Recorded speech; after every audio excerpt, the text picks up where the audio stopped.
to spread your pony knowledge wide. Oh, better. I got a place where winning ain't tough to do. You wanna be cool, stable too. Your horse racing fantasy come true. But no, stable duel. Download the Stable Duel app and play today. Weekend in the horse racing world. We have 3 Kentucky Derby preps. Count them: 1, 2, 3. Aqueduct, Gulfstream Park, Santa Anita, and then big undercards at all of those tracks. For this show, we'll be talking about Gulfstream Park and Santa Anita for Saturday. We'll also dish out a play or two for you for Friday. I'm hanging out with a couple of my best buds. We've got Matt DeSantis. We've got Barry Spears, the sniper. Matty, buddy, I know you've already got a lot of content out this week. Yeah. And we have some really strong days, in particular at the 2 tracks we're going to talk about. Aqueduct has maybe the best of the 3 preps as far as contentious betting races. It's a wide open field where you can make a case for many. But then at Gulfstream and at Santa Anita, where we have stable duel games and stable duel contests, we have strong cards all the way throughout and multiple graded stakes races that are really salty. Yeah, absolutely. No, the cards top to bottom are really outstanding. The undercards are so strong. You look at the fields, even in some of the optional claimers. I mean, a horse I'm sure we'll mention maybe in passing, not because we're going to use them in stable duel, but a horse like White Barrio is running in a $62,000 optional claimer. Yeah. I mean, so you have a lot of big names. Horses like Charge It are running on the undercard. And obviously that San Felipe is a stacked field as well. You know, sometimes people get on the small 3-year-old fields out in Southern California, but that is a contentious 11-horse race out there. It is. And I do want to give a shout out. We do have a 4th Kentucky Derby prep at Turfway Park. Don't forget the Battaglia. Yeah. And so, you know, that's where Rich Strike came out of last year. So you got to give it some credit, but it's going to be a loaded Saturday for sure. And you know what? I will say that at Turfway and what we see, there's a couple of horses in prep races that come from Turfway. The speed figures a lot of times are just a little lighter coming from a synthetic track because the races, they don't have like those monster speed figures or really fast races as much. But the horses coming out of Turfway ran really well last year, like everywhere, going all over. Like that racing held up very well. I was lucky to have my man, the sniper, help me out talking some Gulfstream Park yesterday. So if anyone else needs a little additional help, I know Matt has a resource with Angela Herman, who does a fantastic job. And Barry helped me out. We talked about all the stakes races on the card. But that's all for tomorrow at Gulfstream. There's a big day tomorrow at Santa Anita as well. But I know a lot of the folks that are watching this show are going to play some of the races today too. So let's give out a horse or two if we can today at Gulfstream Park. And we head to Gulfstream Park for today. Maddie, you're going to be looking at races 1, 4, and 6. Barry, you're going to be looking at races 3, 5, and 6. So let's pull up these daily racing form past performances right off the bat. And let's start in race number 1. Matt, why don't you tell us what the contests for Gulfstream are today? What options do we have? Yeah, absolutely. So there's 2 contests at Gulfstream Park today. There's a $10 3 entry maximum race with a $1,500 pot, which is a very nice pot for a $10 race. And then there's a $30 double up as well with a maximum of 3 entries per person. I think both of those are some nice ways to build your bankroll going into Fountain of Youth Day. Yeah, and I'll have one right off the bat along with you, I believe, Matt. So who are you looking at in this opener? So this opener, I just saw actually the news came across that the number 4, Rita Marga, scratched. Okay. And so that's just something to note. But I'm on the number 2. Right off the bat. Right off the bat. There you go. I know you love those hot bottom girls, Maddie. I mean, me and Freddie Mercury. I mean, come on now. So they make the rock and roll go round, my friends. Exactly. So it is hot bottom girl, 12-1 on the morning line, only going to cost you $750 in stable duel. And why can't this horse win? I mean, you look at the rest of this field, and I'm not overwhelmed. Here's the thing: she's finally getting back to her preferred surface on the turf, where she actually ran halfway decent on debut at Colonial. I mean, it's not a big speed figure, but she finished 4th in that race and wasn't beaten by a huge margin. then comes back and runs on the synthetic, not ideal, then comes back and runs on the dirt, even less ideal, then goes to the bench, comes back and runs on the turf and pops a really big speed figure.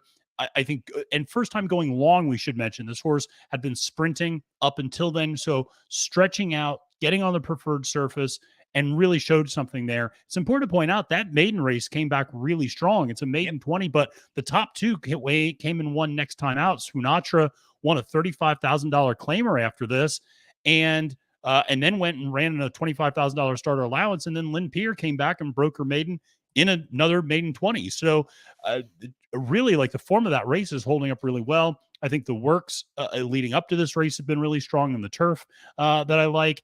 And I just think at 12-1, her speed figures kind of fit in this race. And you'd figure there might be a little bit of a progression second off the bench. 12-1, $750. Sign me up for this one. Yeah, she's just another one that checks a lot of the boxes, right? Like, her race, first off, if we're just playing her off of her last race alone, it was good. She took back inside. She was 4th, 5th. She was about 3.5 lengths off. And again, she lost to Sunatra, and without even having to pull up the race, look at how Sunatra won, wire to wire. So she lost to a wire to wire winner in a race where there was no passing in her first start going long on the turf. It was her first start going long, period. It was her first start in a couple months. She puts 2 starts together. And if you look at her pedigree, it's not like a monster pedigree or anything, but both siblings that she has that tried the turf won on it. So there's plenty of turf in the pedigree. Again, we're talking about a maiden 20 here. Right. So for a horse to have like 3 or 4 different positives and be 12-1 on the morning line, like, that checks plenty of the boxes for me. Hot bottom girl for me and Maddie. Oh yeah. In race number 2, in race number 1, excuse me, the number 2, right off the bat, 12-1 on the morning line. So that's race number 1 a little later on today. Barry wants to take a look at race number 3 today, my man. So Sniper, talk to us about this third race. We've got 5 furlongs on the synthetic. Yeah, it's a, mid-level $35,000 maiden claimer. This race is kind of straightforward, I think. It doesn't look like there's going to be any kind of surprises here, which leads me to my pick, number 4, Marissa. I just think this horse had, needed that last race, going a mile on the turf at the same level, showed speed and kind of faded a little bit. Now switches to the synthetic. Just seems like a logical spot. There's enough speed in here from the 1 and the 2 to keep this pace honest. And I think the cutback in distance from the mile for the 4 is going to place this horse in a good spot. And I expect good things out of this horse. Just sitting behind the speed, those two, and the 1 and the 2, and just pounce on them in the stretch and finish it off. Marissa. 10-1. Yeah, I mean, there's some value there, especially in stable duel, for a horse that probably has a better than 10-1 chance to win. Yeah, that's a good barn too. I mean, Jose D'Angelo, he gets them ready usually coming first, second out. So I like that play a lot, especially at 10-1. You rarely get a D'Angelo horse in a maiden at 10-1. So that's great. And if for those of you out there who have not seen, you have NXT, which is like the WWE minor league system. There's a wrestler on there named Tony D'Angelo who plays like a mafia character. It's so funny. And he just lays it on so thick. Like, he's like, what are you doing? We sleeping with the fishes. Like, he just is like one of those, like, there was one episode where he was talking in front of a car and all of a sudden you just hear someone in the trunk like banging around, and he's like, hey, quiet down back there. Like, he pats on the trunk a few times. I was like, I love Tony D, baby. I love me some Tony D'Angelo. Shout out to NXT, and let's see if we can get Marissa home for the Sniper and Jose D'Angelo there on the Friday card. We're going to go right next door to the 4th race, right, Maddie? You have one in race number 4, mile and a 16th, maiden specials on the turf. Yeah, I do. And in this one, I really like the number 3, Jebby, at 8-1. This is a horse I actually liked a little bit last time and ran pretty well and really saw a big increase from the debut at Colonial took some time off, came back, ran a much improved by her speed figure. And so I definitely like what this horse has now, coming back off again, a little bit of a layoff, but we've seen this horse fire well off a layoff before at a maiden special weight level. And I know that this is, there's some good horses in this field, no doubt about it, but I just think there's likely to be another improvement. Here's the thing. This horse is getting Lasix for the first time. The works on the turf have been nice leading up to this. I actually like the last kind of maintenance work on the 24th. It's just like a chill little, let's get out there. And also, if you look, this horse doesn't overwhelm you on the workout tab, but runs well on the day of the race. And so I just think this is kind of a nice spot for a horse that's only going to cost you $3,000 in stable duel at 8-1. So decided to go with a horse like Jebby, who has some experience. We should point out there's several first-time starters in this race. And so I'd rather go with a horse who's proven on the turf and has, run well at this distance and kind of at this level. Jebby, number 3 for Maddie. So at 8-1, those of you who are playing stable duel, that's a $3,000 price if you're using that one in your lineup. But keep in mind, we're putting together a salary cap. We have to make it work there. So we can't just use the heavy favorite in every single race or the really obvious horse along the way. There's a look at Jebby, race number 4. So Barry, you've got one right next door in race number 5 and then in race number 6, right? Yes, sir. Okay, let's talk about the 5th race. 6.5 on the dirt, $8,000 claimers. Lead the way, my friend. Yeah, so it's a lower level claiming race, $8,000. You're getting good at that with the lower level. Yeah, a lot of practice. Uh-huh. Funny enough, this card at Gulfstream today isn't the most glamorous, but it's probably a really good betting card, like top to bottom, I think. And there's a lot of opportunities to get around some prices. Hopefully we can. This race is no exception. I went to number 1, Domineering.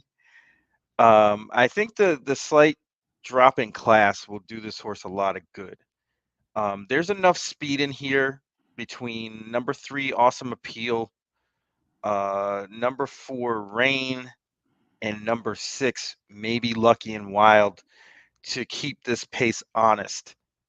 And that's really what's going to be the key for Domineering to win. I don't really believe that this horse really wants any part of the lead, but I think will be forwardly placed in a good spot behind these leaders in the second flight. Get first run. This horse has run well on the dirt in the past. I just think this is a good spot for this horse. I mean, clearly she doesn't really like to get out of the gate all that well, which is fine, because I think this pace is going to heat up a little bit, and getting first run is what we want to do here. Whether she can win or not is another story, but 15-1, I got to take a shot with a horse that's going to get a good trip.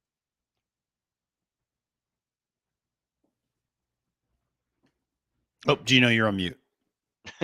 And at 15-1, that would only be $500 in your stable dual lineup. Yep. Thank you for the assist there, Maddie, helping me out. So Domineering for Barry, the 1 in race number 5. And I believe both of you have one in race number 6. So Maddie, why don't you lead the way and then talk to us afterwards, Barry? We have a group of maiden special weights, 5 furlongs on the turf.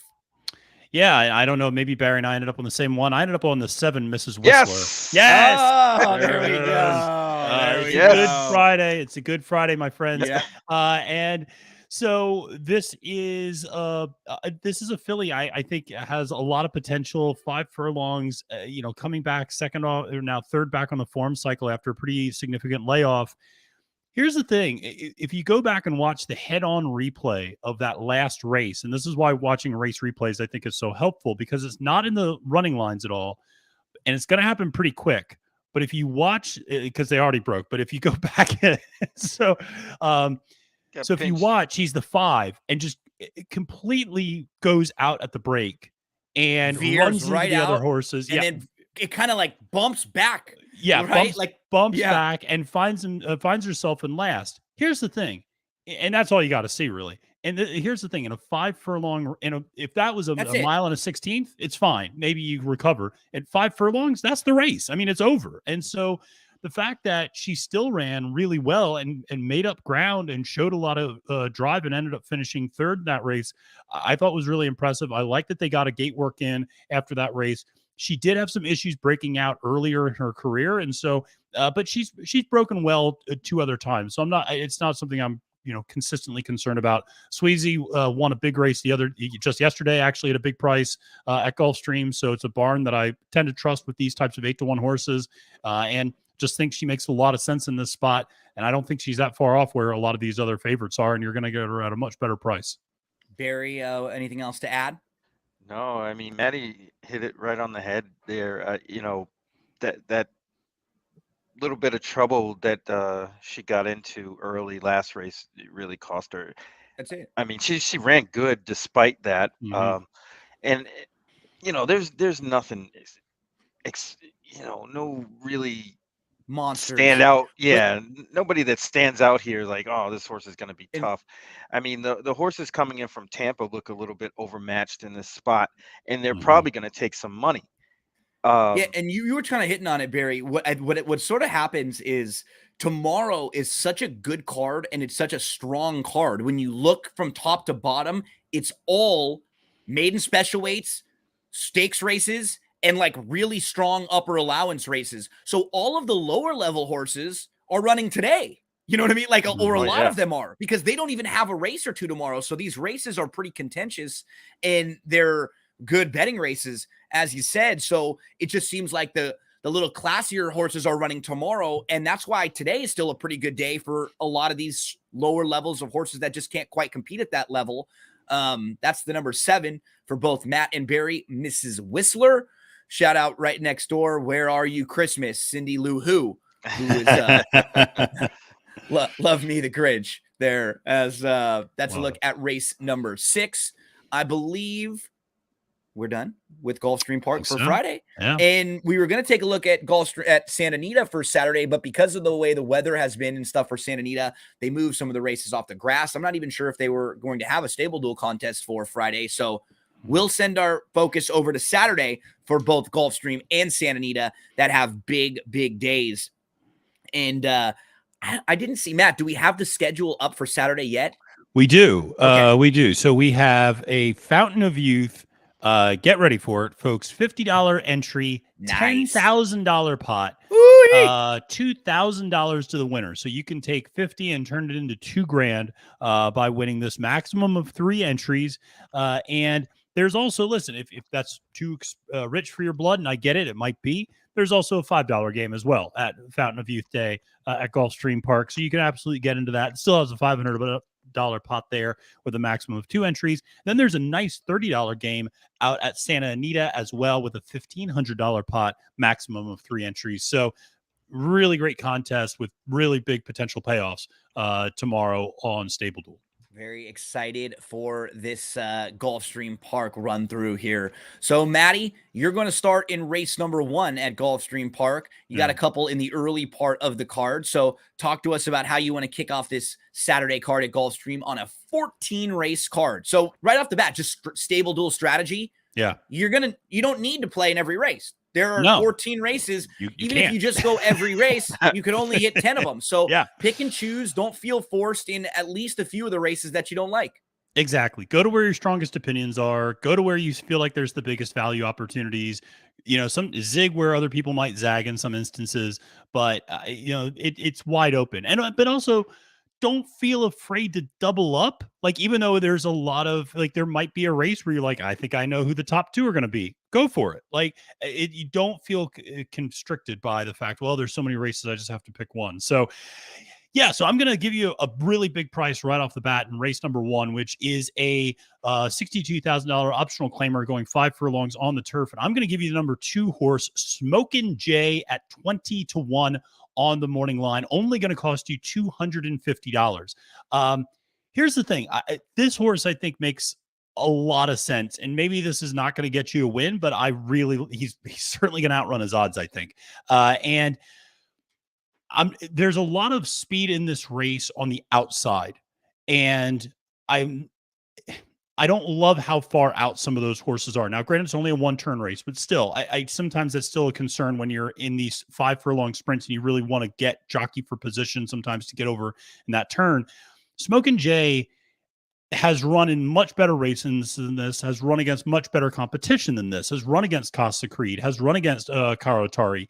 And so is really kind of taking a little bit of a class drop. That last time out, Augusta Colonial, was a really funky race because he kind of got gifted the lead. And if you look at the fractions, they're really slow. And he's not a horse that's naturally on the lead. He likes to come from off the pace. And so I think that, they gave him a nice long layoff.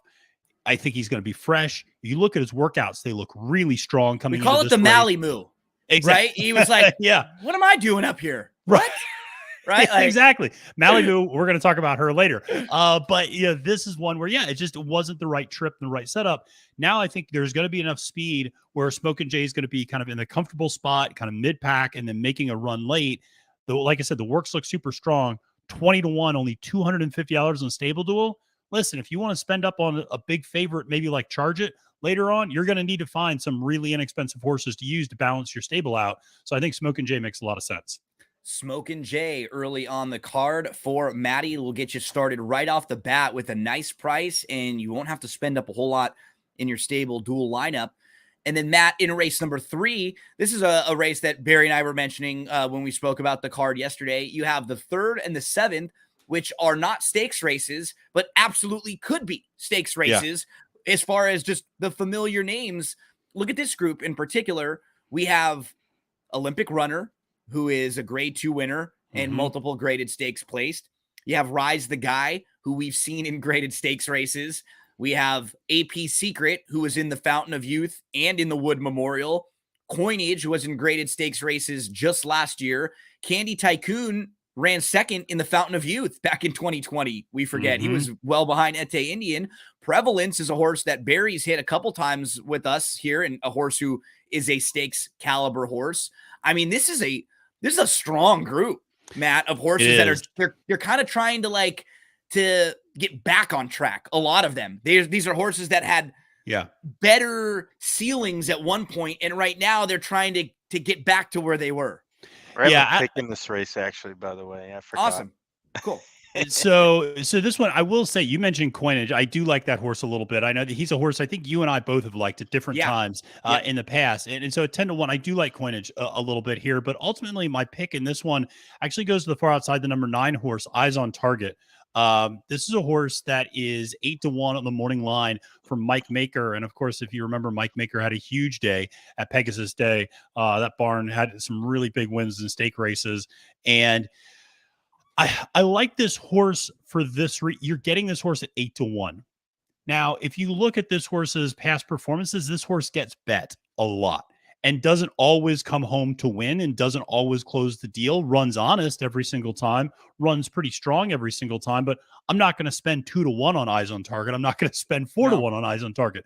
But at 8-1, suddenly that's a pretty good price on a horse that shows that it can run very well at this level, coming back from a little bit of a layoff, but the works have been super regular and very strong coming back from this. And so I think Maker has this horse kind of pointed and revved up for this particular race. I just think this horse at a bigger price now is much more playable than if you look back at some of his previous races where you might go, that's a little too short of a price for a horse that may not get it done all the time. Now at 8-1, I'm willing to take a shot on this horse getting it done here in this particular race. The Keeneland race on October 21st, this horse had legitimate trouble that day.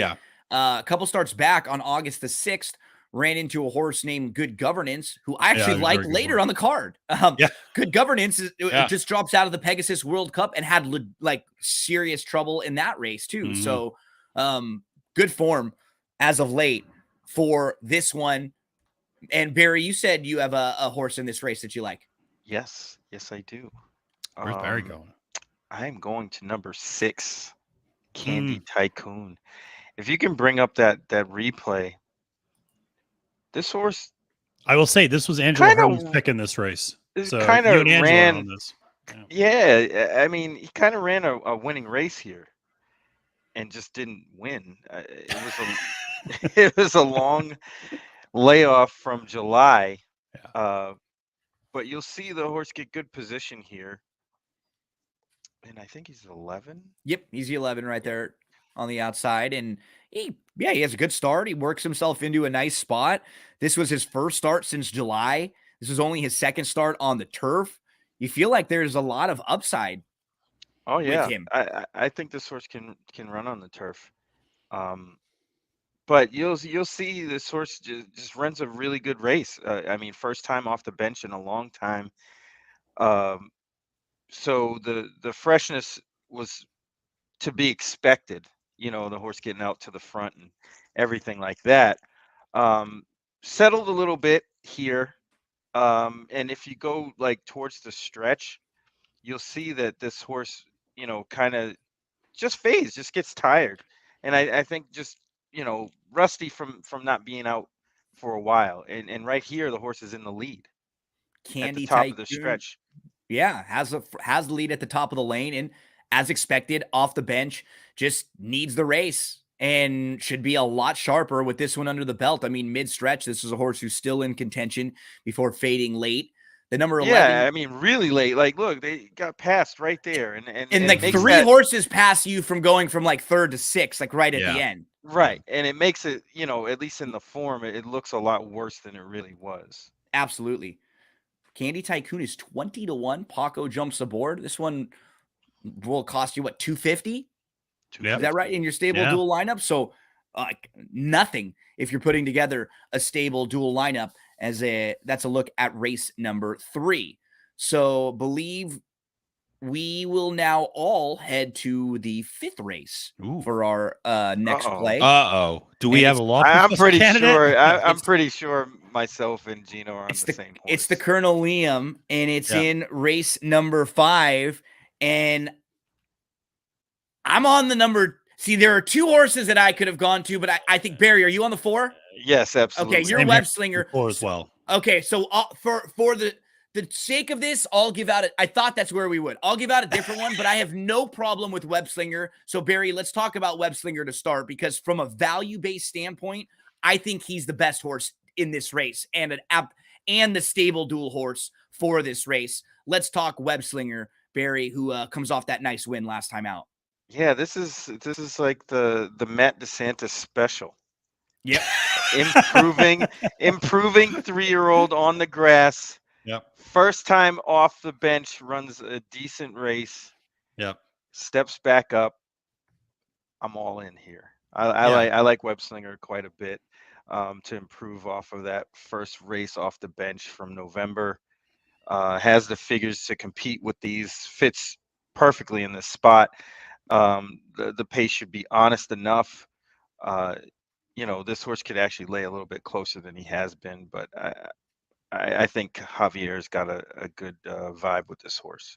And Matt, one of the things is a lot of the time we try to beat the horses coming back their first start from the Breeders' Cup. And when Yeah. they run well coming back, a lot of times Yeah. you know that they're ready to rock right now. They should Yeah. they already have the rush shook off. They're probably ahead of the game and in good form.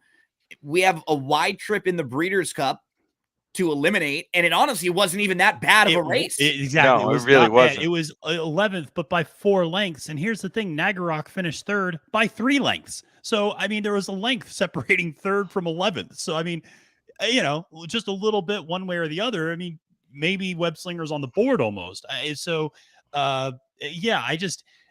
Barry covered it. I mean, ascending speed figure, second back off the bench. This horse broke his maiden in a stakes race. I mean, that's something you always like to, it's pretty impressive actually.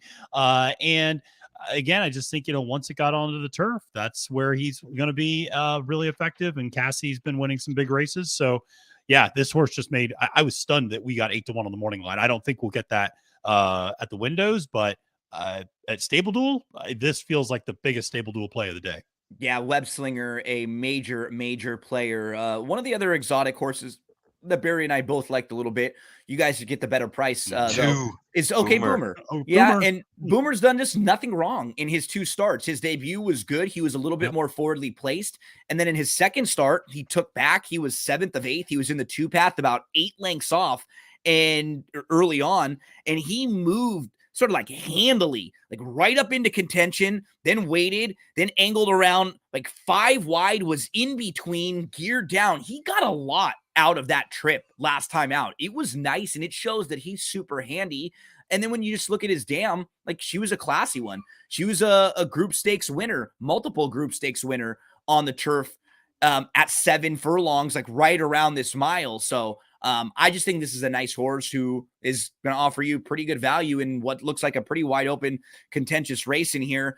Which is, it's funny. The one thing that Barry and I said, and it sort of feels like you're the same way, Matt, is we were a little cold on Dude in Colorado in here. Yeah.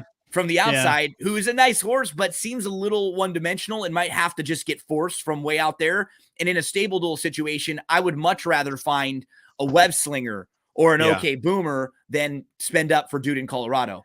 Yeah, again, in stable duel, you have limited resources. I have a hard time spending $8,000 on Dude in Colorado, because if you had to give me like a confidence meter on Dude in Colorado winning, it would be like 10%, 15%. Like there's no way I'm spending that much money in stable duel on a horse that I'm just like, meh, maybe he's going to win. Like I better be locked in confident that horse is going to win if I'm going to spend $8,000. Let's look at race number 5 on the Saturday card over at Gulfstream Park. Let's head right next door for another stakes race. It's the very one. And if anyone out there who's a fan of the show Silicon Valley, which is a really good show on HBO, check that one out. One of the great things is they're smart guys putting together huge companies. They don't know how to talk to girls. And in particular, the one guy, he's always saying, "Here, my lady, here, my lady." And I remember the one that's like, and enough with the my lady stuff. Okay. Can we get enough with the my lady stuff? But I think my lady is a very live one in here. This is a horse who was running in Germany and was legitimately a group 1. I do this sometimes. I've said legitimately like 4 times this morning. I got to get that one out of my vocabulary for the next like hour or so. So guys, give me a smack on the head if I say that one more time. My lady was a horse who debuted in the U.S. in the EP Taylor. So a tough spot to come over it from Germany and just see where you fit. Ran into Rougier and Moira in that race. It was a nice field. And my lady ran well, showed a little bit of tactical speed, moved to the lead, and just faded. And the point that you made yesterday, Barry, when we were talking about her, is that I really like that she's already come over and gotten that first race out of the way, shaken the rust off, gotten used to the North American running style. And now for a while, she's been in a very good barn here in the U.S. She's been in the Chad Brown barn now. And we've seen some of her local recent works. She's worked 3 times in a row now on the grass, and she seems like she's doing really well right here. I know she's classy. It was just about, is she going to take to this style of racing? And I mean, we can look very easily and put a line through her one race going 1.5 miles. That was probably against a little too tough of company, like legitimate group 1 at 1.5 miles when she was 20-1. Dismissed that race. Everything else is solid. Everything else makes sense. And at 8-1, she's only going to cost you $3,000 in your stable dual lineup.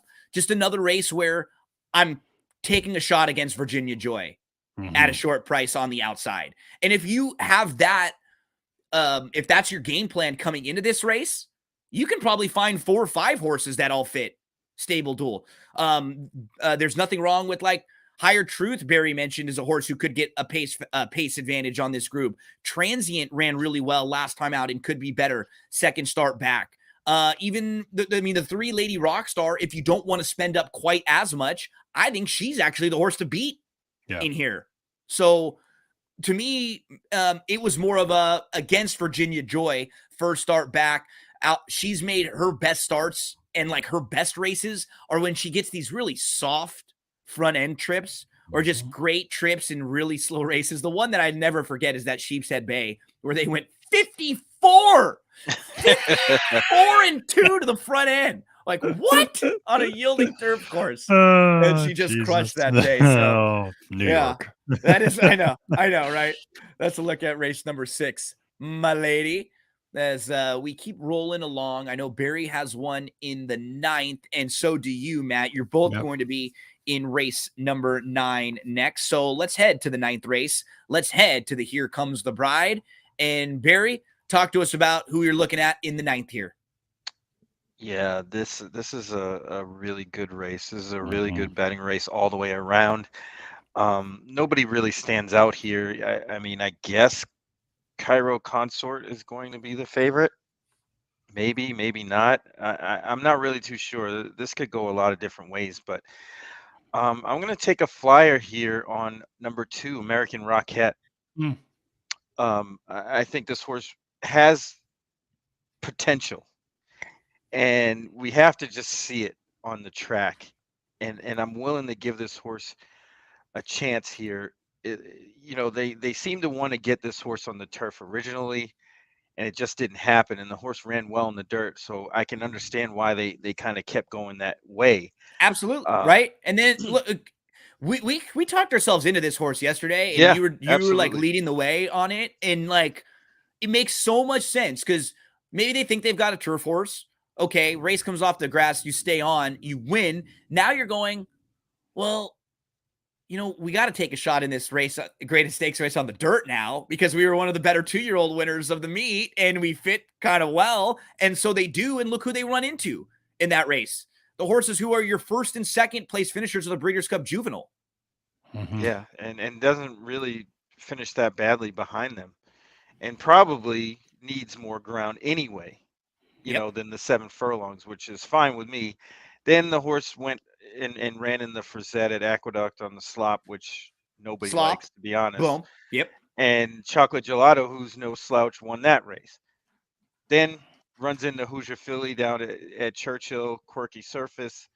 I get it, doesn't run well. We could Pure put a line through that one. Pretty Mischievous was in that race, comes back to win the grade 2 Rachel Alexandra. Defining Purpose was also in that race, comes back to win a stakes race at Oaklawn Park following that. So again, even though you don't run, like, I'm not using that as a gauge for her because she ran so poorly that it's a race that you just put a line through. It wasn't like she finished 4th or 5th or something like that. That was just a too bad to believe race. So now all of a sudden you can make excuses for the last 2 races. Legitimate excuses. Yeah, absolutely. And going to the grass might be the key here, for a barn that does well doing that kind of stuff. Yep. I don't think they'd be in this spot if they didn't think the horse had a chance. Dam won And on the turf. Only Sib to race on the turf, won on it. one, And again, so she checks the turf box. And then from a class standpoint, we know she's classy. We know she's shown some ability. She's a half to Frank's Rocket too. All of a sudden, you start talking yourself through this horse. And if she's 10-1, she fits. definitely a play. Yeah, because I mean, at least I know we feel the same way about it. That this horse is sitting on a win. It's just a matter of when it's going to come At and some at what point. price. Right. When And you know there's a horse with it's just- ability like this, you want to get there before and not after. Mhm. Even if you end up having to go 1 or 2 races too many before, when they're 10 and 12 and 15-1, who cares? Who Right. cares if you use them 2 or 3 times until they finally get you? It's the horses that are 5-2 that you keep using over and over again that cost you, not horses like this. You can use this horse every time you play, and it's not going to hurt you or impact you from a value-based standpoint because she fits in. We talked, Matt, our friend Sarah Al-Badwi, liked Mhm. this horse Yes, she before the did. Breeders' Cup Yep. Juvenile Fillies. She scratched out of that race. She didn't get to run. We know there's ability in there. Yep. We're just sort of waiting for it to come out one of these days. And I want to have her on my ticket at 10-1 when it does come right, out. And not, exactly. if Not she when, runs great here, what price is she going to be next time on the grass, Barry? right, Like 3-1, 4-1. 7-2, Yeah. 2, you know what I mean? Right. Like, and she won't be as playable. And what makes this race kind of fun is Cairo Consort, tons of respect. That race she ran last time up was a bang-up race. Awesome. Missed the break, whatever. Missed the break, has to come running late. But she's not playable at 3-1. I don't think. I don't think so. No. And then you look at what makes this race tough. You have 3 first-time imports in this race. All 3 of them have like 6 months off, and Mhm. all 3 of them are making their first start in the U.S. from 2 to 3, which is tough because Yeah.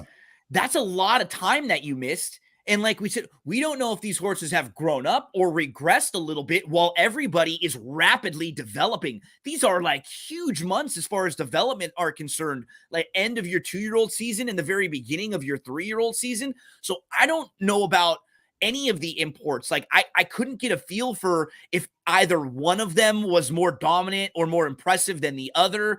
I would not be shocked if any of them take some money. I kind of eliminated them in this race as playable horses. To me, it got down to Malimu and American Rocket, Matt, as like the two that I thought represented a lot of value. That's a good segue because I'm on Malimu in this race. So this is a horse I just feel like I'm hoping to get a Goldilocks ride. The last time, the 2 times ago was too far back. The last time was too far forward. This time I'm hoping it's just right. Something in between. Because that's what I mean. You guys know I was on this horse in the Swedish Chant, and it was something where you looked at that horse on debut and, kind of all the way at the back and comes storming up and it finishes a hard charging second, shows that tremendous turn of foot. And you go, okay, this horse has something. There's some talent here. And then at the Swedish Chant, the break happens and I'm going, what are you doing? Why are you on the lead? I know. It's so weird. And it was just like, the horse doesn't want to be on the lead. You could tell the horse was not comfortable on the lead either. You could just tell by the way the horse was traveling. It didn't want to be on the lead. And and then it kind of just ran out of steam at the end. And so I just feel like if this horse, and I actually really like that Joel's on the, taking over now. It fits perfectly, right? Exactly. Take back. There's speed on the outside. Joel, just do you. Yeah, you just do you. Yeah, Joel does Joel. And, there's speed on the outside with like the I think the 9, 10, and 11 all have kind of various levels of speed that should be shown and could get there. So Malimu should sit more second flight, maybe, mid-pack second flight. That's great. And then she can launch. And so I think she's got a real big chance here at 15-1. And again, a little bit like American Rocket, I just feel like this is a horse that is sitting on a good race and I want to be there for it. Because you're going to get a big price. And so I'm willing to take a shot at 15-1 here. And either of our horses on Stable Duel, not going to cost you hardly anything. Malimu and American Rocket right next door. And they are both offering you excellent value on the Saturday card at Gulfstream Park. So as we keep rolling along, Matt has one more in the 11th, as does Barry, because race 10 is one where I think a lot of people will probably be either playing Charge It or even skipping the race, as Charge It will be pretty tough in here and could be one of the better older horses in training. We're not singling Simplification? What the hell's going on? There we go. Simplification. No, even I can't draw and make myself do it this time. I wanted no part of Simplification in this race. So the only one from like a Stable Duel standpoint, if I was going to play this race, I would maybe throw in the 9 Nitrous Channel, who's lightly raced with some upside. I think will be forwardly placed and might be able to sneak away if Charge It tries to sit a little bit. Yeah. But other than that, this is a race that they kept it out of the late pick 4. It starts the late pick 5, but I think they did it on purpose because for as much as all of us try to find ways to beat favorites, and this is going to be a really short price favorite on the card, it's a good spot for Charge It. Yeah, it's just nothing wrong with that. I mean, favorites are allowed to win every once in a while. No, they're not. Never.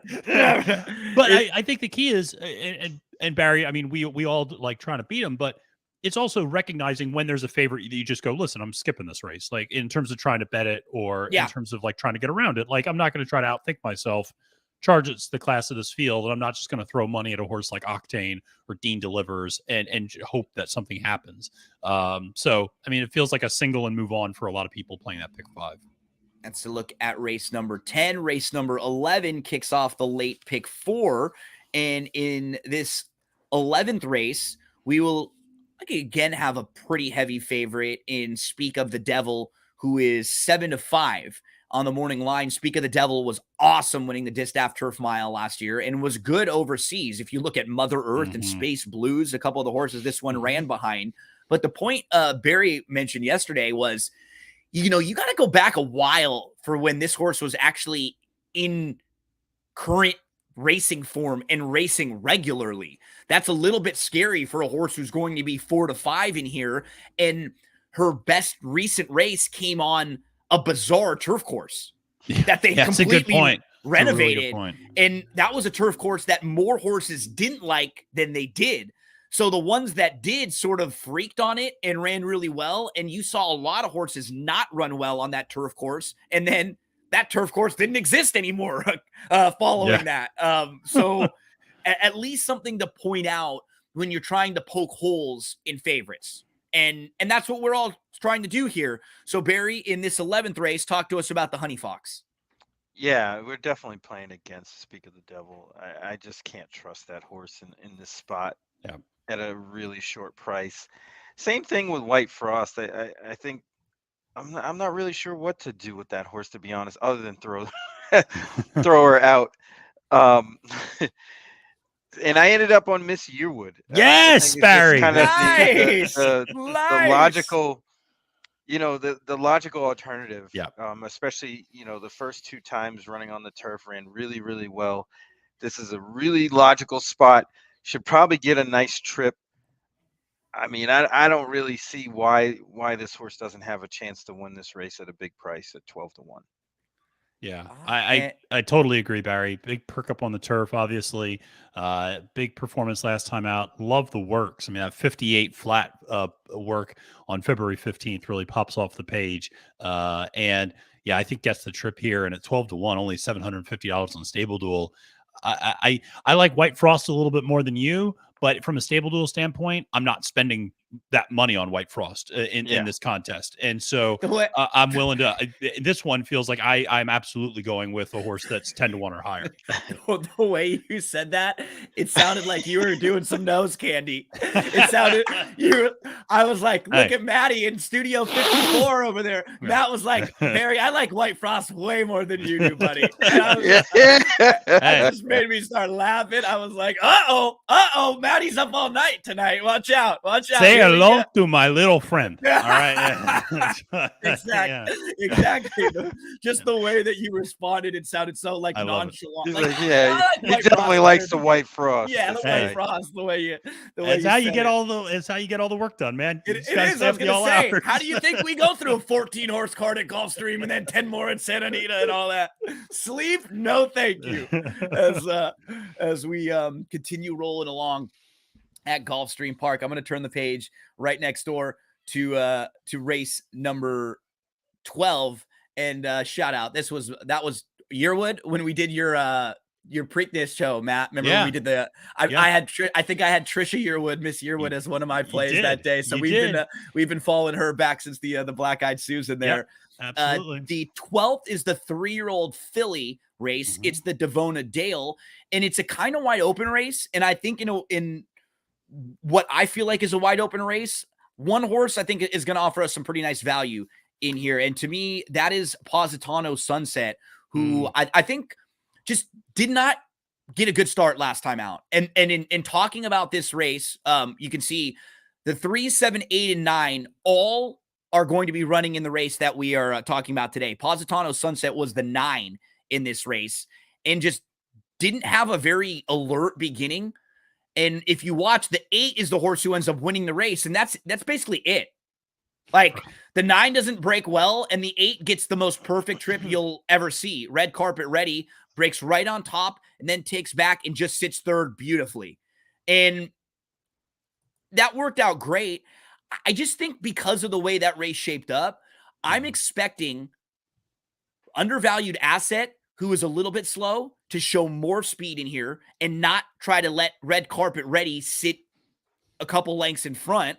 I'm also expecting a little more speed from the 2 Infinite Diamond. I wouldn't be shocked if Atomically from the rail has to show a little bit more speed.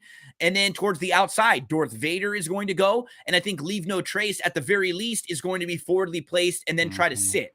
So I think this race will have a little more pace. And I thought a couple of the horses that come out and that come from behind Red Carpet Ready had a shot. In particular, Positano Sunset, who I liked last time out, didn't fire that well after that slow beginning. And we know she can get to a better race. Like she showed a couple starts back. She was not far behind Pretty Mischievous and Julia Shining. From a class standpoint, I think she fits. So for me, I'm going to give her one more shot in here based on value. I liked her a little last time. I think she'll offer us good value again here in Stable Duel at only 3,000. That's Positano Sunset, one of the 5 that exit the forward gal. Like that one. It was a tough So, race. Yeah, it is Really a tough good race. I would say Lynx kind of fits the same profile a little bit. Yes. As kind of she's going to come running late. I don't think she's a win candidate, but I think she's going to pick up the pieces, and she's I think 12-1 or something like that on the morning line. So again, kind of an inexpensive play, and I think a lot of these fillies are stretching out from 7 furlongs to a mile, so they're going their longest distance. So I would expect there's going to be some fatigue that last furlong among many of them. And normally we're playing against horses like Leave No Trace. I don't have as much of a problem with her because I don't know if she's going to get overbet or be like a really short price that's worth taking a shot against. And what I do like about her is she's shown some multiple dimensions. We know she can sit a little bit if she has to from out there. And while she doesn't have like overwhelming speed figures or anything, look at the races. They stack up really well now. You know, she was your Breeders' Cup Juvenile filly runner-up last year to look at Leave No Trace. So that's race number 10. We're rolling through the Gulfstream Park card for Saturday. I've got one more. It's in the next. So that is the Mac Diarmida. And I'm going to talk about the number 2 Masterpiece, who is 5-1. Nice. On the morning line. Masterpiece got in legitimate trouble in the Pegasus World Cup last time out. Masterpiece got squeezed back at the start, was back to last, was 10 lengths off, tried to move inside, but there was some traffic, nowhere to go, and then waited, kept inside, and was able to sort of split horses. It's a little deceiving because he's 7th, beaten 3 lengths, but he was right there with about 4 horses that were all battling it out for 3rd. Yep. And he just missed because of traffic. I think he would have been 3rd that day. It was his first start in a few months. Doesn't have to be so far back when they're going longer. He can at least be a little bit closer. I like him in this spot. The number 2 Masterpiece, who is 5-1 on the morning line and will cost you 6,000 in your Stable Duel lineup. So nice. That was my top pick in that race. I like that Masterpiece. Well, we're here, fellas. I mean, we're not going to have to talk too much about it, but we might as well give a thought on the Fountain of Youth before we move on. So, Barry, what were some of your kind of final thoughts on the Fountain of Youth? I know when we spoke yesterday, we were high on General Jim, but there's been all that commotion about General Jim being sick, and we're not sure exactly how he's doing. So that doesn't make us feel great if you liked him going into the toughest spot in his career. We wanted things to be going all well, flying on all cylinders for him heading into this race.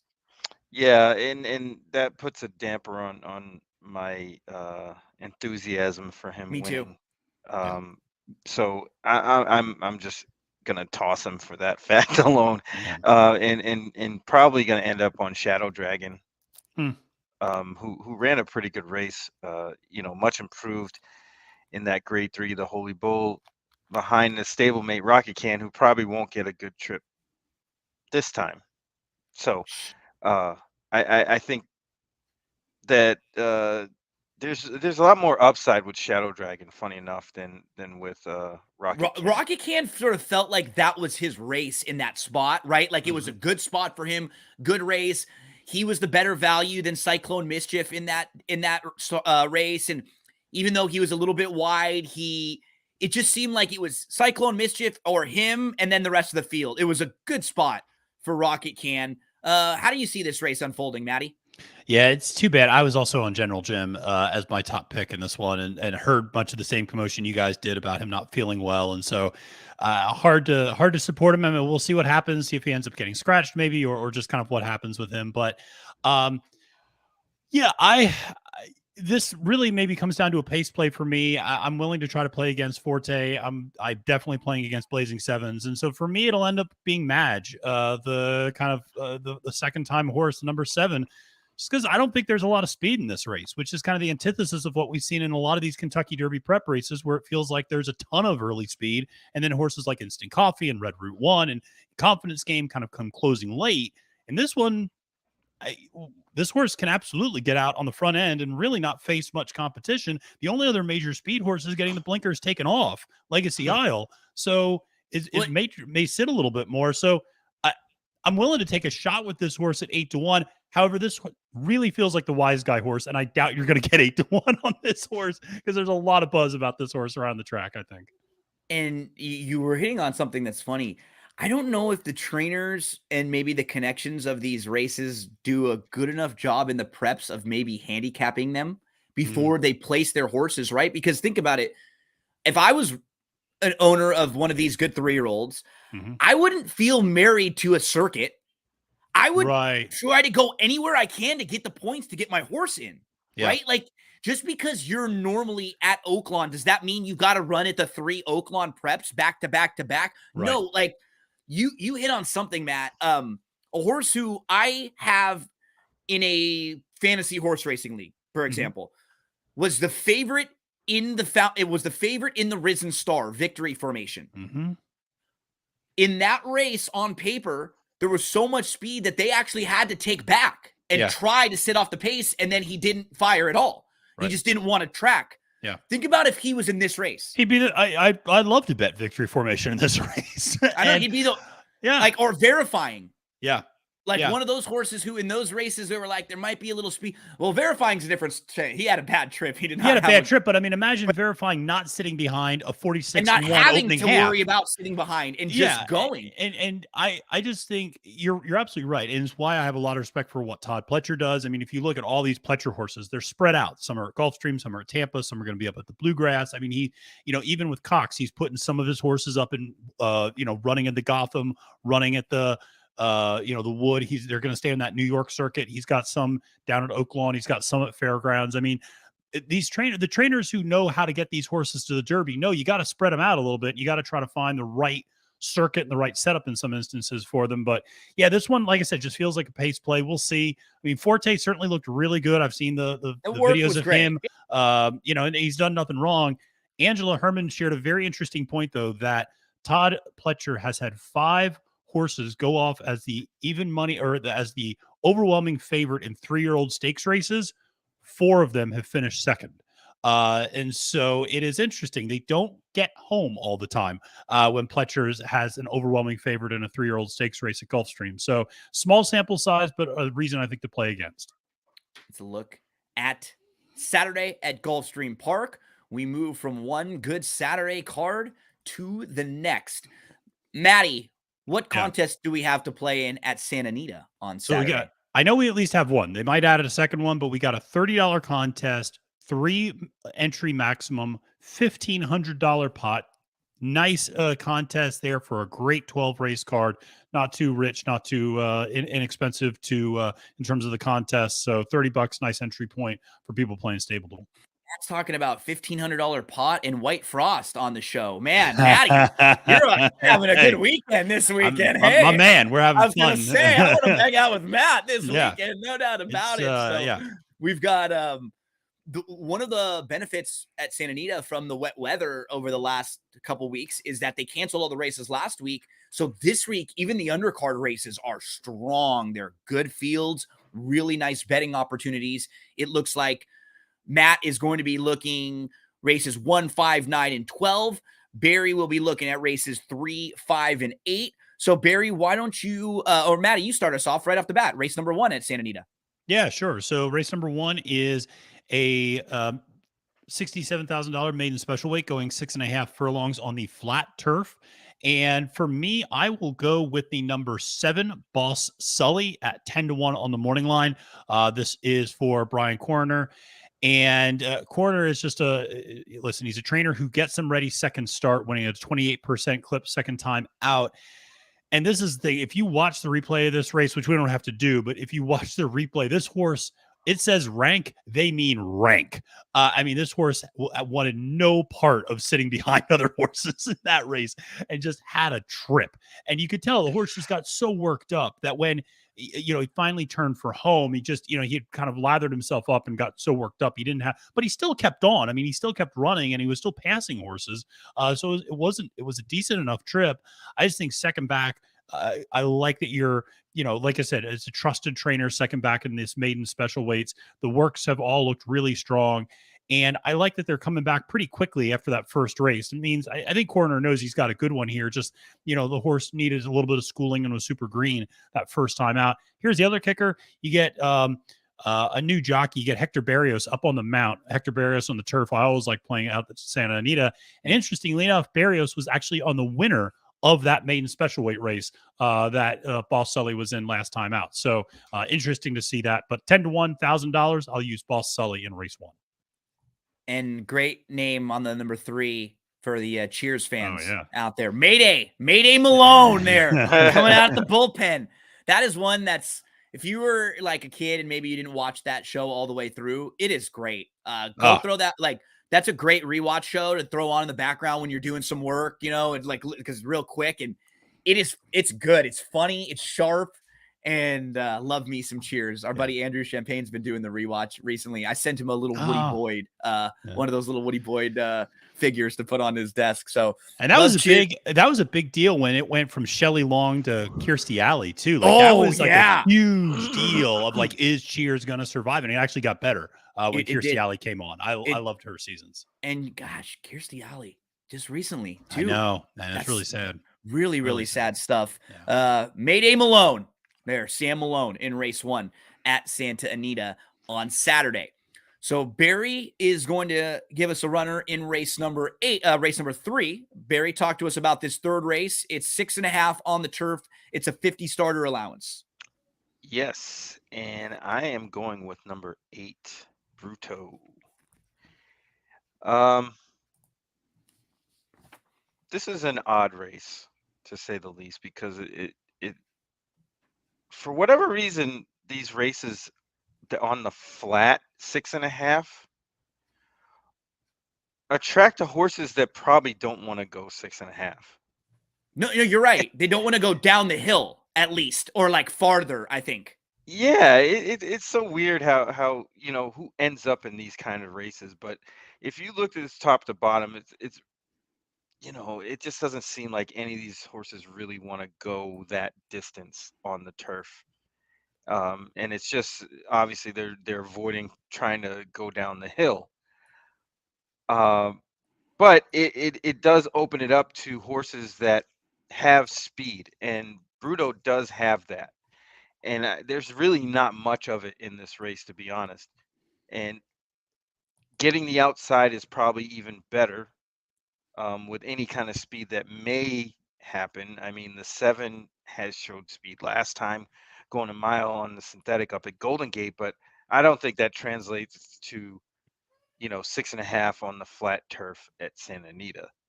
So I'm going to give the 8 the edge there, and wire to wire looks like where it's at. I mean, there really isn't anybody running here with much speed, and if this horse can clear the 7, I think he'll have a good shot. Bruto. That's for Barry. 6-1 on the morning line will cost you $5,000 in your stable dual lineup. Shout out to our buddy. Maiden breaker on that horse, Bruto, or maiden race, the first race ever. Yeah. Finished second to Flightline and really wasn't disgraced. Was as close considering. as closer than Country Grammar. Yeah.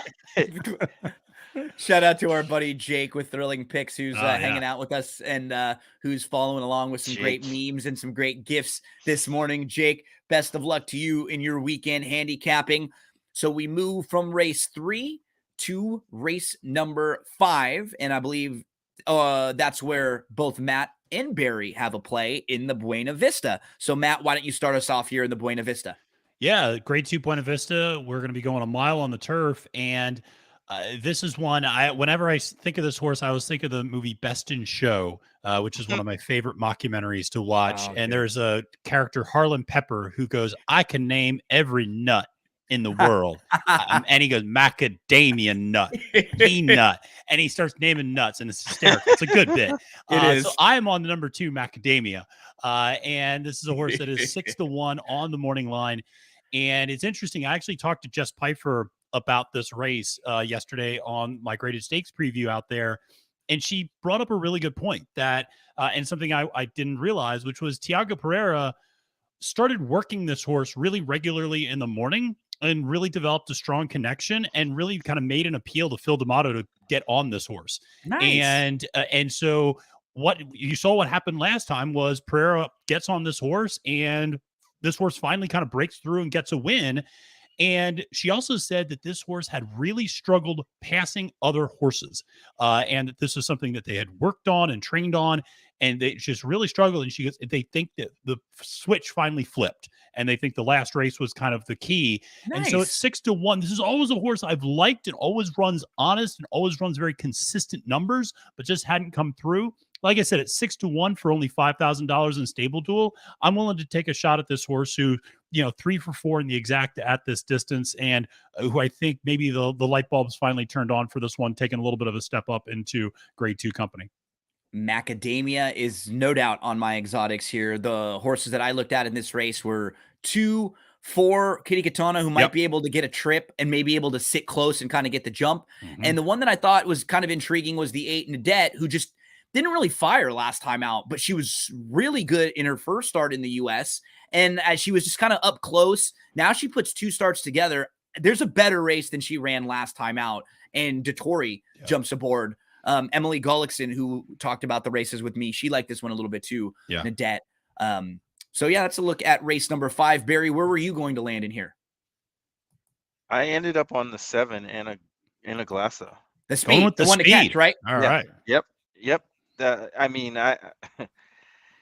this race is tough because you have all these D'Amato runners that can do a lot of different things, and sometimes it kind of falls asleep at the wheel. Yeah. No, you're right. And how is this race really going to be run? That's really the question. And all signs indicate that the 7's going to be on the lead. I don't see how this horse can have her own way with whatever's going on. It's just as good as anybody in here, has a pace advantage, and is 8-1 or 12-1 on the morning line. I'll give that one a shot. Anna Galassa, second start off the bench, puts 2 together, and she will be the one to catch at 12-1 in race number 5. So right next door, at least while we're talking about these big races, we can take a peek at the San Felipe, which is a not the normal style of prep that you would expect at Santa Anita that we've seen recently, especially when you have all these horses having to disperse from the Baffert barn. Oh, look what happens. We got a huge field when there's not 4 or 5 Baffert horses. But I digress. That's a different point for a different day. Field of 11, 5 of them Yak Teen runners that were 4 of them were at one time in the Baffert barn. And what's really fun about this race is, like, you have a horse like Go Rocket Ride, who was That's what I like. fast sprinter, right? And at the I like very that one. least, he can have a big say in this race. Like, he's going to impact Hijazi right next door, because I don't think Hijazi wants to sit. I think he wants to go, and he's coming out of a sprint race as well. Fort Bragg probably wants to be forwardly placed, but Barry, Go Rocket Ride, he's the type of horse who, while he got the lead and was really fast, I've been watching his workouts in the morning, and they have him working with the target, like sitting off a little bit. You could tell they think very highly of this horse, and it may have been a situation where he was just better than that group, and he just got the lead in that race. The horse that he beat came back to win their next start. That was a highly regarded Baffert runner who was actually the heavy favorite that day, named Sonoran. Came right back and won next time out. So talk to us a little bit about this horse, Barry, in the San Felipe. Yeah, I just think that there's bigger and better things for this horse, and Hijazi, I don't really think wants to go far. Yup. And I don't believe that the 8 Go Rocket Ride actually needs the lead. I think this horse can sit, pounce, needs a target, like you said. I saw those works too. I think this horse is pretty talented here, and I don't really see too much in this race. I mean, National Treasure definitely. He's the class. He's the deserves- proven horse, right? Like Exactly. he reminds me a lot of Medina Spirit. And when I was telling Emily when we talked about this race, if you look at him, because he's never like the most fancied of the Baffert. There's always like another Baffert or two that on Mhm. paper like are a little sexier, or a Hijazi horse that they spent more money on that they thought may have been better. But he just kind of shows up and keeps running good races all the time, even in circumstances that are not the best for him. Like in his last start, he was behind horses and he had to shift out, and he was gaining on the top two. And the winner came back and ran well with legitimate trouble in the Rebel. And then the runner-up came back and won the Bob Lewis. So the race has come back live so far. I mean, he's the class, I think, the horse they have to beat. But for me, Matt, the horse who I think the most intrigued by is actually Skinner. Oh yeah, he's a big one. I like him underneath. Yeah, he's a really interesting one. His debut race was way better than it might just have looked on paper. And then he came back in his second start in the Del Mar Futurity. He ran pretty well, finishing third behind Cave Rock, having a meltdown. I played him in the American Pharaoh when they stretched him out, and he just didn't fire that day. He was off from October to February. He showed back up in February, and when he won that race, he earned a 95 buyer speed figure coming from way out of it. I mean, it was visually impressive, and it's nice. You know what's funny? Like we were just talking about a horse like American Rocket. Yeah. That's how I had felt about Skinner before he just won that last race, right? Like you knew that race was coming somewhere. You just wanted to hope that you were there. He was about 7-2 that day. So he wasn't even favored in that race that he won, and won really, really nicely. I don't think distance is a problem. He's bred beautifully. And they thought he was going to be a nice horse. I mean, he's a horse who's a $500,000 son of Curlin. So, I mean, he should be able to run all day. Yeah.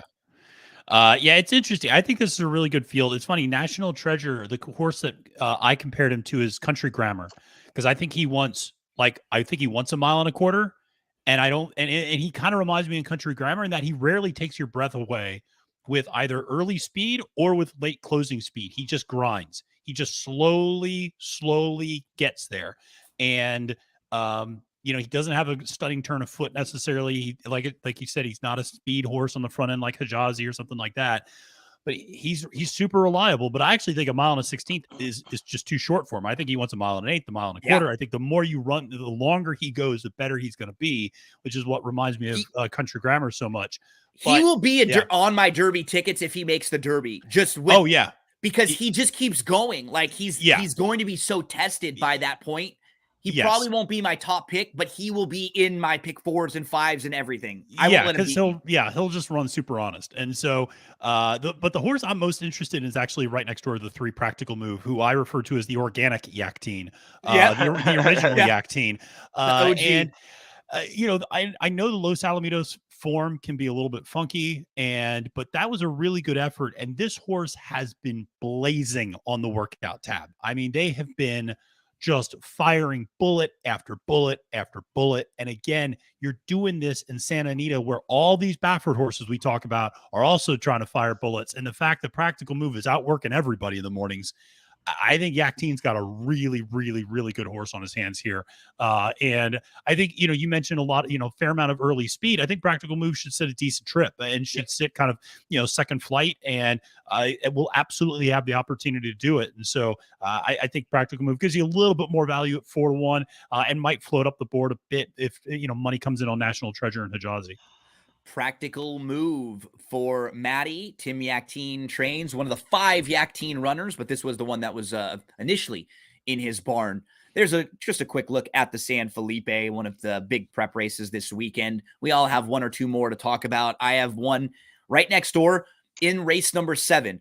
So I don't think there's that much speed in this race. They're going a mile and an eighth on the turf. The only really proven speed horse that we've seen recently is Dean Martini, and he's not really that fast. So the horse who I like in this race, I think will end up sitting a good trip. Here's Dean Martini, the 7, who, he's not really fast. Like, he can get the lead in some spots, but I think the 5, Tarantino, will sit a really good trip. Remember, this was a horse who ran on the Fountain of Youth undercard a couple years back, was 4th in the Fountain of Youth. This is a horse who's good on the turf going long, but they took a shot on the synthetic last time, just a total swing to see what they had. Doesn't fire, but I like that was the race off the bench to shake off the rust. Now they're going to send. He's going to be more forwardly placed in here. It just comes down to, can he work out a trip and either get in front of Dean Martini or just sit right behind? I think he's going to be a lot better in this race. Look, 2 starts back, he's behind Beyond Brilliant. Beyond Brilliant's too fast for him. And that's the type of race that's not going to shape up for him. 3 starts back and 4 starts back, he's behind Hong Kong Harry, who's going to be favored later on in one of the graded stakes races at Santa Anita. Prior to that, he runs behind our boy Law Professor, and he finishes 3rd. These races are not that bad. They really aren't. And his form kind of looks a little bit worse just at a glance than when you start to dive into it and go race by race here. I think Tarantino fits pretty well at 10-1. It will only cost you $1,000. I'm hoping he's sitting second, maybe right on the lead. Gives you a nice run for your money in race number 7. So that is my play in the 7th. Barry, you've got one right next door, right? In the 8th race? Absolutely. Let's go race number 8, maiden $40,000 claimers. Talk to us about the 8th race and your play. Yeah, I ended up on number 1, Trusty Rusty. Yeah. Coming back off the turf with the drop in class, showing speed. I don't really see too much speed on paper here. And they scratched a couple of the live horses in the middle of the field. Like Vinny the Coin is out, who would have been one of the quicker horses. So the 6 and 7 are both out.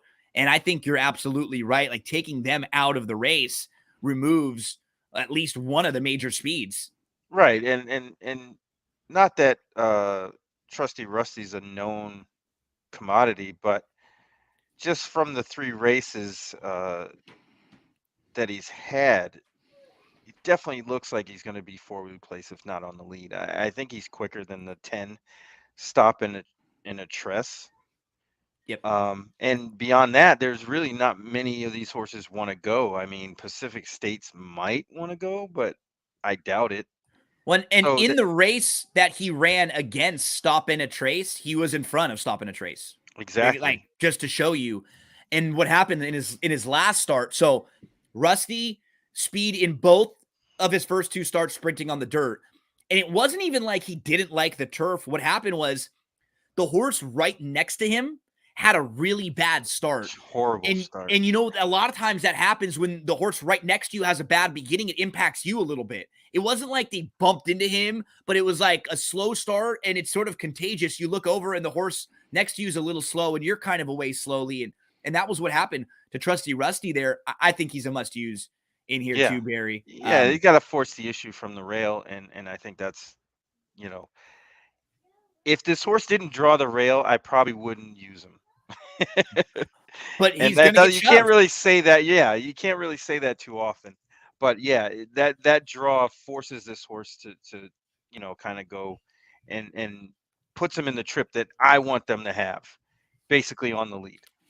Trusty Rusty, race number 8 at Santa Anita, the 5-1 on the morning line from the inside for the sniper, Barry Spears. We continue rolling along. Matt, you are going to look at horses in the 9th and the 11th. That was Barry's final. 9th and the 12th. Or 9th and the 12th, excuse me. So talk to us about race number 9, Matt, which is down the hill on the turf. Yeah, we'll keep this quick because there's really nothing about this particular horse that, is noteworthy, but it's Frankie Dettori. Frankie Dettori is, I believe at last count, 5 for 10 winning on the downhill turf course at Santa Anita. He's running the number 9 horse at 12-1. I'll just put a blind freaking bet on that horse more than anything else.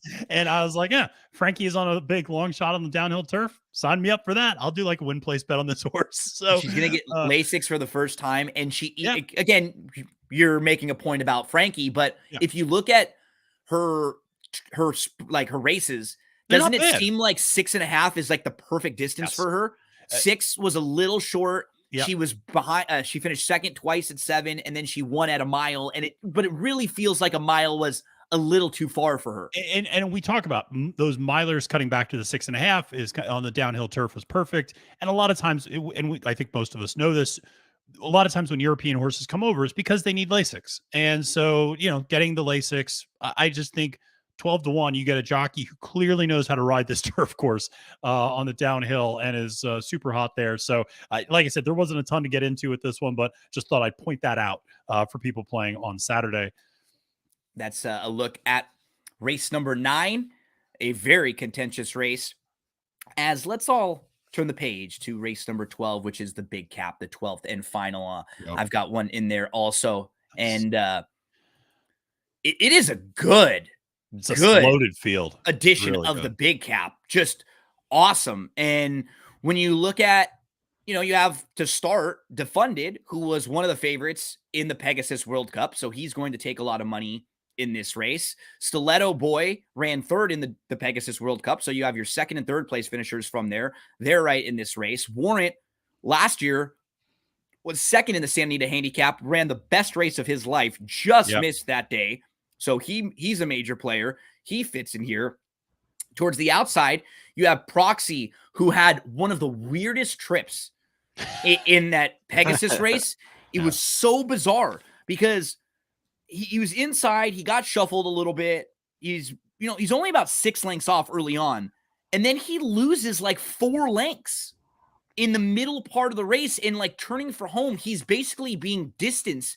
And then all of a sudden he like kicks into another gear and starts running late and ends up finishing 5th in a race where like nobody passed. There was no passing in that race at all. It was bizarre. But I think this is a really good spot for Proxy here against this field out here. 1.25 miles should be no problem for him. But all that being said, the horse who I think is the most value in this race to me, and the horse who I think sitting on a really big one, is There Goes Harvard. Yes, Gino. One. Yes, Gino. There we That's go, what I'm Matty. talking about. Yes. And I mean, we can play it out with There Goes Harvard all the way back to this horse's dirt form.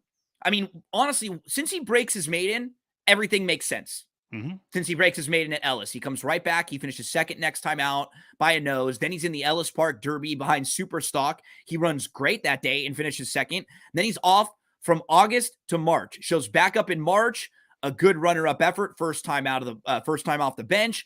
Then he wins, and then he faces second level allowance company on the turf. He wins there. They take a total swing in what used to be the Hollywood Gold Cup, in the Gold Cup.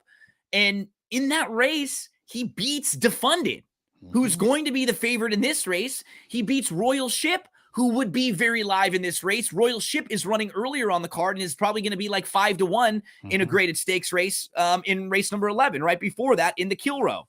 And then There Goes Harvard, runs in the San Diego, which was off a couple months, just doesn't fire. And that's a race that sends him right back to the bench. So he shows up in February, first start since July, and he doesn't have a great trip. He's 3 deep. He's hooked wide, chasing a fast early pace on the turf. He's still in the mix at the top of the lane, and then he just rightfully gets tired and fades because that was a pretty fast pace that he was chasing, and he was wide that day, Matt. He feels like he is getting ready to peak for this race. He can save ground, right? And he can win sitting close, but he can win if he gets shuffled back like he did in the Gold Cup, where he had to come from 7 lengths off and run from dead last. Yeah. Now, this feels like the target for this horse. I feel like the last one was just leg stretcher in many ways. I mean, that was a long layoff going from July to February. So now you're second back from a pretty extensive layoff. The works look incredibly solid. Also, Kimura's been working this horse out in the morning and now is kind of working and now is riding him late. Obviously, in the final race of the day, I like that a lot. One thing we should mention, you went through the participants in the race. There's a lot of speed in this race. Yep. And that is very beneficial, I think, for horses like Proxy, like There Goes Harvard. I think maybe a little bit like Newgrange. I see those 3 as kind of the only places to go in this race because I think there's going 10 furlongs. I think there's going to be a little bit of a speed meltdown up front late. And so I'm looking at horses that can sit and that have good late speed indicators. I think There Goes Harvard's going to sit the right sort of trip here. I like this horse a lot. I think he absolutely presents the best value in this race. Barry, do you have any opinion on the Santa Anita handicap? Always, my friend. always. I actually, it's funny. I like Newgrange. Yeah. I think that one's on the way up Well, here. he's And a grinder too.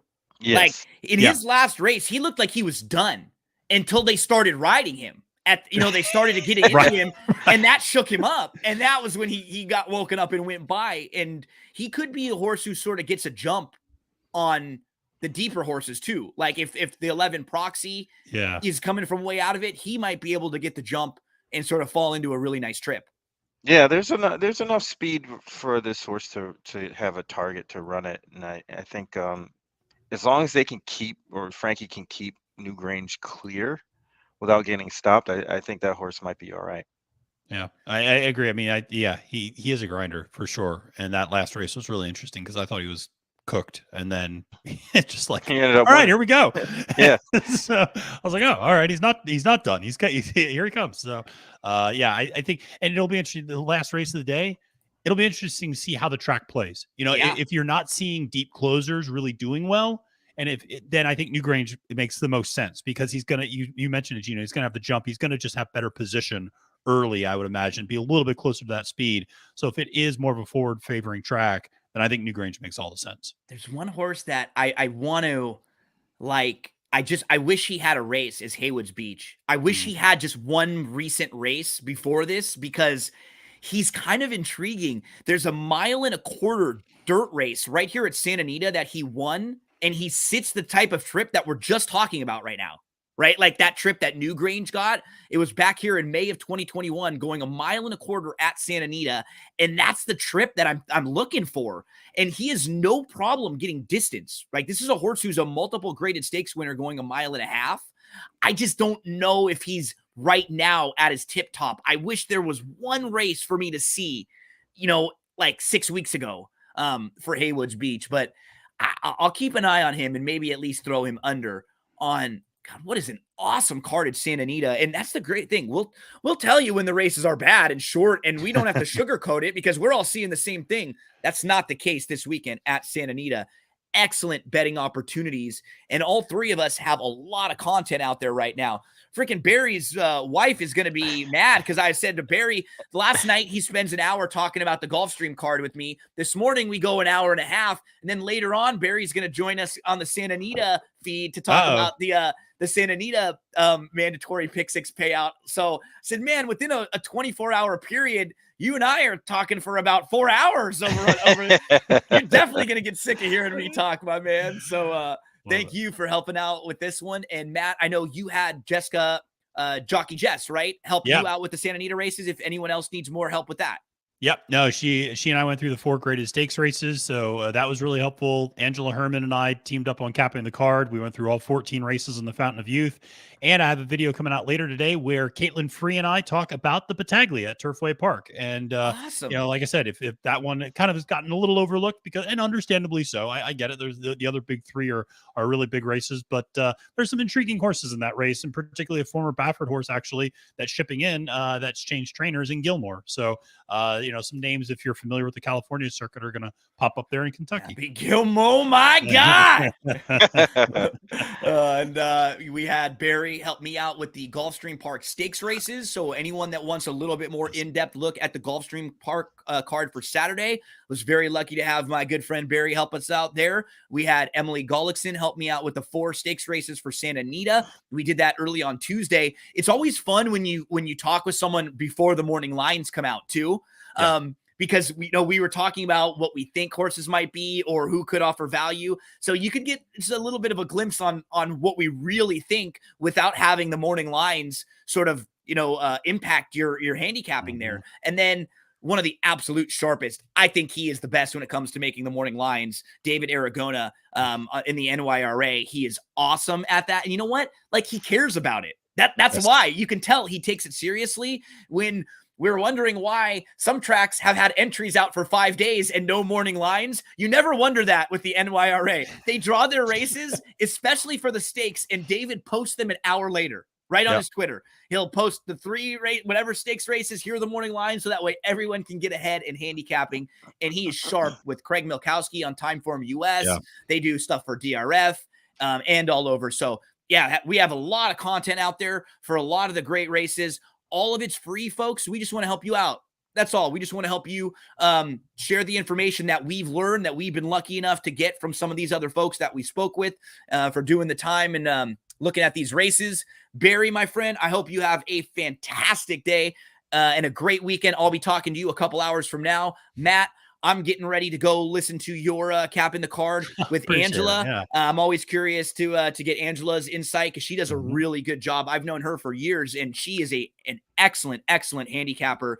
And I'm looking forward to hearing your analysis of the Turfway race with Caitlin a little bit later on. So, folks, thank you for hanging out with us. We appreciate you carving out a little bit of your Friday mornings to come kick it with us each and every week. And we hope you have an awesome, awesome weekend, especially you, Jake, with Thrilling Picks. Thanks so much for memeing and gifting. And as we finish up, we say goodbye to Barry and to Matt, but we say hello to Joey Cleveland. Better, you want to spread your pony.